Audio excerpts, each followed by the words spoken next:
Hi everyone, welcome out to the Dice Tower and another Rapid Fire Roundup. Here, my name is Chris Yee. In these Rapid Fire videos, we take a look at several games. I'm going to go through 10 games that I've played recently. Some of them have been reviewed by other people, and I'm giving you my opinions on them, and some of these are going to be probably the only review they get here on the channel. But good news for you, if you want to be able to search this on your own, go check out the Dice Tower Encore channel, where we take these short reviews and break them into their own videos so they're easier to find later on their own. Share the word about it if you wouldn't mind. And then go ahead, of course, like and subscribe. But let's go ahead and get started talking about games. My first one here, this is a big one. Horseless Carriage. This is a game from Splotter, who are known for a lot of things. Primarily Food Chain Magnate is their biggest. And I heard that Horseless Carriage is a little bit comparable to that as you're building up your company in the automotive industry and then trying to target your sales towards different customers, getting those sales to customers before your opponents are able to. So how do you accomplish all of this in Horseless Carriage? Well, a lot of it is fiddling with these little tiles, teeny tiles on your player board, connecting different types of upgrades to different sides of your vehicles. And this is, quite abstracted, but it's also, I get that it's kind of thematic. Hey, you've got your layout board, your factory board here, and you have to have these connection points and stuff. It's almost too fiddly, but it's also kind of a fun puzzle at the same time as you're going, okay, well, if I do this, it's going to cut off these aspects of it. It's so enticing. And then the best part of the game is that there's a single track for turn order, and on the left side here is going to be kind of the engineering focused, on the right side will be the sales focus. And so what that means is if you go first during the engineering phases, you're going to go last during the sales phases, and then vice versa. So it's a little bit like Power Grid with that variable turn order, which is hugely important because the sales phase, you want to go first. You want to be able to broadcast where you're going to be selling to, and then if you are overlapping different sales focus areas with players, you can undercut those sales. It's less cutthroat than Food Chain Magnate, and I appreciate that. I wish that it was a little bit less fiddly with the player boards and what you're doing there, but at the same time, it's uniquely fun. It's really interesting. And so, despite my complaints about it, it's also very fun. And so, it's one I'm reticent to come back to, but at the same time, I've been thinking about it since I've played it. And so I'm giving this one a 7, a seal of approval, because any game that keeps me thinking about it this long, yeah, that's a good game. Not for everybody. It's a Splotter game through and through, but I think it's good. So 7 out of 10. Moving along here, 1902 Meleis. 1902 Meleis is I'm not sure how to pronounce it. It's a game about filming the French movie, The Journey to the Moon, based on Jules Verne novel of the same name. And it is a worker placement game from Looping Games. They make these little Euro games, these small boxes. It's kind of like the Spanish equivalent of like the Tiny Epics, but I feel like this one is a pretty robust game. You'll be placing workers into areas and activating those action spots, worker placement, but if there's an opponent worker there, you'll bump them back and they have that worker available again, because if all of your workers are on the board, you'll have to take a recall action where you just take your workers back and you don't get to do anything else. There's not a lot of spots in this game, and so you're going to be bumping, even in a 2-player game, even at low player count, and you're going to be trying to change the location of the filming. See, you're thematically, you're not filming the movie in chronological order, so you have to say, okay, this set piece is ready to go, these costumes are on, we're going to film this moment here, and you're trying to film moments with certain setups, while your opponents are trying to then change those setups to match the scene that they're working on. This type of mechanism tends to frustrate me in games, and yet in 1902, it doesn't. Everything feels tight enough, and there's enough moments where you're going to say, I'm going to shoot the scene even though all the conditions aren't perfect. You're trying to just get as many proper things as you can to score as many points as possible. And you might do things that are suboptimal because you know the other players are going to change something here soon enough. So it's done in an enjoyable way. Love the designers on this one, and I think that this game really stands out as being a good amount of game in a small little box without feeling like it's cram-packed into something too small. Now, Mike did an excellent review of this, and he pointed out one of the shortcomings is a little set collection mechanism that's a little uninspired. It's a little bit too basic and can be the swing of points, really, that's the difference in the win. So 1902 Meleis, I'm giving an 8. I really enjoy it. It's one that I think that if you haven't tried the small box series from Looping Games, a great one to jump into. So like I said, an 8 out of 10. Next up, I'm going to be reviewing Havalandi. Havalandi, famed designer Reiner Knizia, has been on a roll. He's been having a lot of great reprints, having a lot of great new games. There haven't been too many misses from him, and he's been growing in my estimation as one of my favorite designers now. So Havalandi, little hot air balloon game. What did I think of it?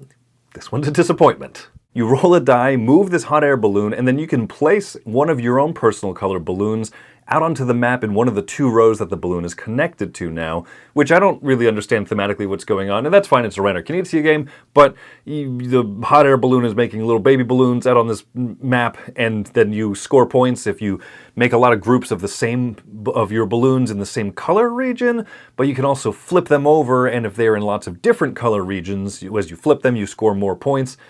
And the best part of the game by far is that there are two public objective cards that you set out at the beginning of the game, and there's a decent amount of them in the box so you can have different goals to aim for every time you play, but the core loop of what you're doing is extremely dumb.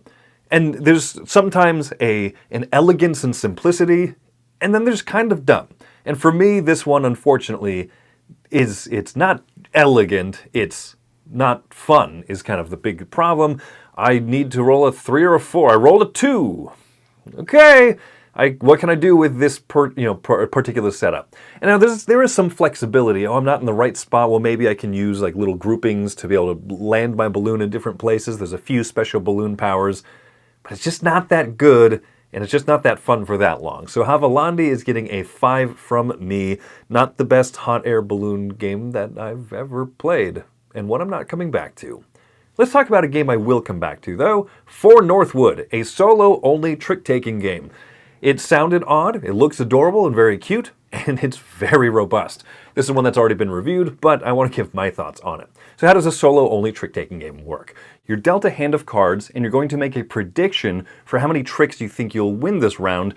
You pick a number out there, and that's going to be your objective. You need to win exactly that number of tricks. But also there's a counselor that you're trying to appease, thematically, and they have a preferred suit, which is their trump suit. Hey, this person likes talking about flowers, so if you use flowers, that's going to be the trump for this round. So you know what the trump suit will be and the target number of tricks to win, so based on your hand you say, well, I bet I could get 0 this round. I could lose every single one of them, or I could get 6. I could get all of them. And then you flip over a card from the middle deck, and that's kind of your opponent simplified playing against you. You reveal a card, you play a card in response to it, and you just keep following that cycle. For the fact that it's so simple, it works so well. And it seems random at first, but you really get to understand how to use these little special powers that you have in order to mitigate in the right situation, and you can get so close to getting every single one of them.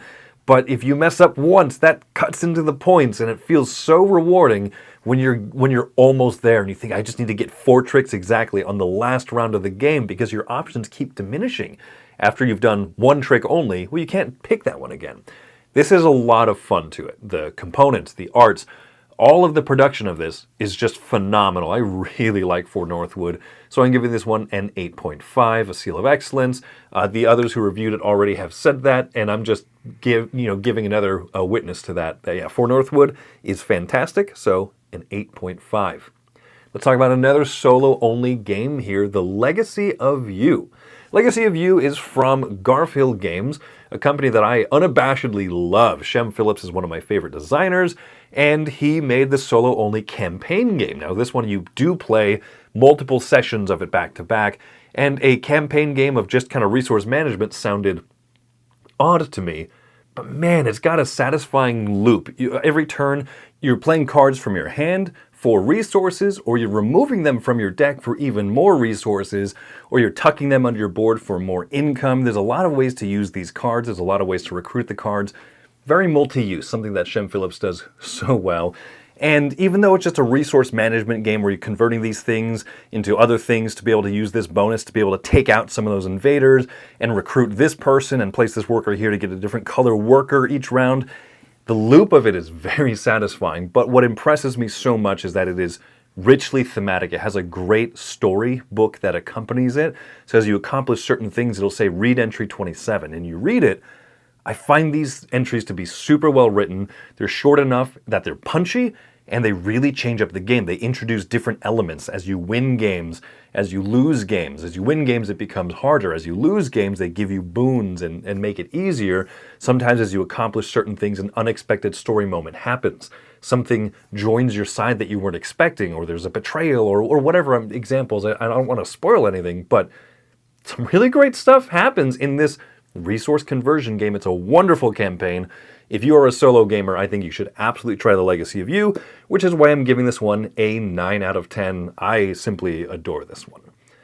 Moving on to the next one here, Lost Adventures. Lost Adventures is from Bell Tower Games, a company who did Acts of the Evangelists, a game that I gave a 7 to last year, a seal of approval for this historical game about kind of the writing of the Gospels. So this company caught my eye. They're a small little indie publisher. Their games feel indie. This one here, Lost Adventures, feels indie as well. The graphic design doesn't look like a big major studio. And it is a fun adventure game. You're basically doing an Indiana Jones style adventure, but the theme of this is that you're actually writing the script and you're filming these Indiana Jones type things going on. So it's funny that it leans into that. You are going to be playing cards out and moving around this map, going on big adventures, discovering little secrets, trying to figure out what type of challenges you'll be facing at the end of the game. Because after you take several turns running around this map and finding different things, you are then going to go through the final arc, the final challenge, where all players are kind of advancing down this track based on how well they prepared for these challenges. Players will get to have spent actions to peek at the temple challenge and this scene challenge and that scene challenge. Which one of the chalices is the real chalice? Seen that in the movie. And so it's fun. It really leans into that theme. The cards that you play out for actions and challenges and stuff will have little script notes in the top, like exterior scene, waterfall, punch a Nazi. And you're like, this is cool, right? You're doing the Indiana Jones thing. And you build up for different attributes, and depending on how well you've built up, if you peeked ahead at stuff, you're going to be set for those challenges. But there still is a little bit of like a push your luck, throw extra stuff in, try to do better than all the other players to be able to move further on this track. Whoever has moved furthest on the track gets the Holy Grail, beats the temple, and saves the day. They're the star of the movie in the end. It's zany, it's fun. I wish that the deduction was a little bit more robust. I'm okay with the fact that it's an indie publication, but I do wish that the deduction part was a little bit more fulfilling. It's silly though, and if you want to lean into this theme, I'm giving this one a 6.5 because I think it was fun. It's almost there, it's just a little bit shy. So Lost Adventures, getting a 6.5 for me. Next up, a game from a big designer, a team of big designers, Mika Ode, who have worked on La Granja, and then Uwe Rosenberg, the Rise of the Germans here. They designed Plantan Nubo. Plantan Nubo is quite a robust game about building up it's solar punk, you're rebuilding plants and tree life. I would not teach this game thematically, is how I'm going to put it here. You have a board, you put polyominoes out on there, and you're growing flowers and stuff, trying to regrow tree life. You have a track running around the outside of your board that as you accomplish certain actions, you'll get to move this marker around that track. As you build up machines and move past those machines, you're charging them up so you can activate lots of special abilities. Now the thing about this is that it's a very tight game. It's hard to accomplish a lot. And my other big complaint about this, I know tightness is personal preference, but the rulebook for this one is not well written, so what is an involved game is not well presented. And so therefore, trying to accomplish all of these things that are already tight and hard and a little bit rewarding, but not that rewarding, that for me is an issue where it's so difficult to get into this game. It's dense, and there are moments where you think, yes, I've accomplished all these things, but then there's also times where people, other players before you have completed these public goals that you're working on too by throwing their flowers that away. You're like, well, I don't really know what to do. I guess I'll just charge my machines some more, but that's not really going to help. So it's a game that I wish I liked a lot more. The presentation on it is very cool, but the rulebook is laid out so poorly where there's like an introduction section to the action phase. And you think you're reading the whole action phase section, but it's just the introduction. It's so long, and there's a lot of pivotal information there, and you think, I just don't understand this game works. You turn the page. Oh, now I'm in the actual real rules for it. But some key information is in one part and not in the main part. It's unfortunately a mess, and so I'm giving this one a 5 overall for the difficulty of getting into and for how I felt like I still didn't get enough out of it, so a 5 for Plantan Nubo. Next up, City of the Great Machine, a one versus many game. One player runs the Great Machine, this futuristic city, and the other players are these resistance agents working together to try to overthrow the one. You're going to be cooperating, trying to lay out these actions, trying to move around, actually reshape the board in order to be able to complete these different objectives, while the one player is sending their agents out around to hunt you down. And the biggest drawback for me of this one is that I felt like it was just very lucky. I didn't know that the one player had enough information based on what we were doing to accurately send his agents out to the right places, and I felt like whether we succeeded or not was just kind of dependent on that. I didn't feel like we were working super well as a team. Now, of course, familiarity will help with some of those things, but the iconography on all of the tiles was very small, and I felt like my turns were a little bit too slight. And so, in the general systems of what I was trying to accomplish as one of these rebels didn't feel super rebellious, and so there wasn't enough to make me come back to this one over and over and figure out how to work together better as a team. So I'm giving this one a 6. It's fun, it's neat, it'll definitely be some other people's cup of tea far more than mine, but I find that it's okay, and it has a few too many obstacles, the board being hard to read, the board moving around, and the board state kind of just changing and being like, well, okay, I guess that's what we're at now. So a 6 out of 10 for City of the Great Machine. Now let's move ahead on to Gussy Gorillas. Hey, gorillas are very gussy. They're very dressed up to the nines, I guess. Well, let's ignore the theme. This is a game where you have a hand of cards, or you have a deck of cards, you pick one up, you reveal it to the other players around you at the table. And you can't look at your own card, everybody else can see what everyone else's is, and they say, hey, let's trade. Let's you and me trade. You want to swap? And if a lot of people seem to be interested in your card, it might be really good, and you can just slam it face down in front of you and keep it yourself. But maybe several people have been lying. You draw your next card, and then you continue. If you trade with people, you swap cards, put them face up on the table, grab your new card, and then you keep going. This is all done in real time. There's no turns. You're just saying, hey, you want to trade? Yeah, you want? Hey, how about you? And if your hand really is not moving, you can pick up a second card, add it to your hand, and then people will hopefully eventually trade with you. Now, the idea is once you're done with all of the trades and swapping or just collecting the cards yourself, you will then count up score. You don't want to have duplicates because duplicates will cancel out cards. There's some special cards that allow you to score duplicates. There are cards that cause you to reverse things. So a 9 becomes a 6, or the 7 becomes a 2. So you don't want to reverse your 7s into 2s unless you have 2 7s and then you reverse one and now you have a 2 and a 7. Stuff like that where you're trying to avoid duplicates, you're trying to avoid negative numbers. You might have a negative 12. But if you have 2 negative 12s, then you zero out. And that's actually a good thing. But 2 positive 9s zero out also. So Gussy Gorillas is good. It's in the same vein of games as Pit, just trying to trade things around chaotically. This is from Bitewing Games. They've done better games, but this comes that small little form factor. I like what Bitewing does, and I like this game. I'm giving it a 7.5. Fun rollicking time, works well with a big group. If you're looking for a silly kind of game like that, then why not check out Gussy Gorillas? Plus, it has big golden banana meeples. The last game that I'll be talking about today, Knarr. Knarr is a game that was picked up recently by Pandasaurus. It is a bit of an engine building game, but one that I find to be incredibly satisfying. On your turn, you either play out one of 3 Viking cards from your hand, play it into a matching color column, and then you activate everything in that column. But you can also choose to get rid of different sets of Vikings, 2 reds and a blue, in order to get a landscape card. And those landscape cards can be worth points, instant bonuses, but they also stack up in front of you and are another type of engine that you're building up. This game balances so well the idea of building up a satisfying engine, but also kind of tearing down parts of it, but you tear it down in the service of building up another type of engine. As you collect certain types of resources, you can then fire off those landscape cards that are in front of you. It's just a lot of fun. It looks gorgeous. It has a wonderful production. This is a game that plays so quick. It almost feels like it plays too quick at first, but as you get used to it, you realize this is a very satisfying loop. It's a game that you could play on any given weeknight, and it still feels very rewarding and feels robust. I like Knarr a lot. I'm giving it an 8 out of 10. One of my favorite just kind of straightforward-ish card game that has enough twists in it that it feels like a more satisfying, fulfilling game than just playing cards, if that makes sense. Well, there you go, folks. That has been another Rapid Fire Roundup here at the Dice Tower with me, Chris Yee. Thanks for coming by and enjoying this one with me. Have yourselves a wonderful day.